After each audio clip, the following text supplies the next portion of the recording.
இன்னைக்கு முதலமைச்சரின் road show மதுரையில நல்லா யோசனை பாருங்க. விஜய் அங்க ரோட் ஷோ நடத்தின உடனே திமுக பயந்துருச்சு அப்படின்னு திமுகவை விமர்சிக்க நம்ம விரும்பல. ஆனா இவங்க தொடர்ந்து செய்யக்கூடிய விஷயங்கள் ஒரு பதட்டத்தை காட்டுது. என்ன பதட்டம்? இதே மாதிரிதான் கோயம்புத்தூர்ல விஜய் ரோட் ஷோ பண்றாரு. அன்னைக்கே உதயநிதி ஒரு ரோட் ஷோ பண்றாரு. விஜய் கூட்டத்துல அளப்பரிய கூட்டம். இங்க அந்த கூட்டம் நல்லாவே தெரியுது.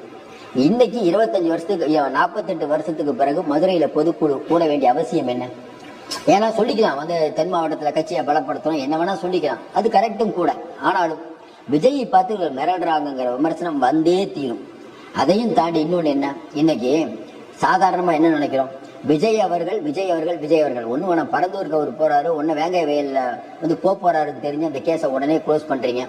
விஜய் பற்றியான விஷயங்கள் நிறைய வருது. அப்ப விஜயை பார்த்து இவங்க மிரண்டுட்டு இருக்காங்க. ஒரு குடும்பம் சுரண்டுது அப்படின்னு விஜய் கேட்கிற கேள்விக்கு இவங்களால பதில் சொல்ல முடியல.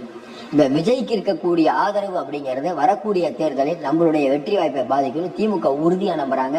உதயநிதிக்கு ஒரு வேட்டு வைப்பார் நம்புறாங்க. அதனாலதான் விஜயை டேமேஜ் பண்ற மாதிரியான வேலைகள் தொடர்ந்து இவங்க பண்ணிட்டு இருக்காங்க. மறுபடியும் சொல்றோம், இன்னைக்கு நீங்க ரோட் ஷோ நடத்துங்க, என்ன வேணா பண்ணுங்க. ஆனால் அந்த கூட்டம் மக்கள் தன்னெழுச்சியா வரக்கூடிய கூட்டமான இல்ல, அது பண்ணவும் முடியாதுங்க.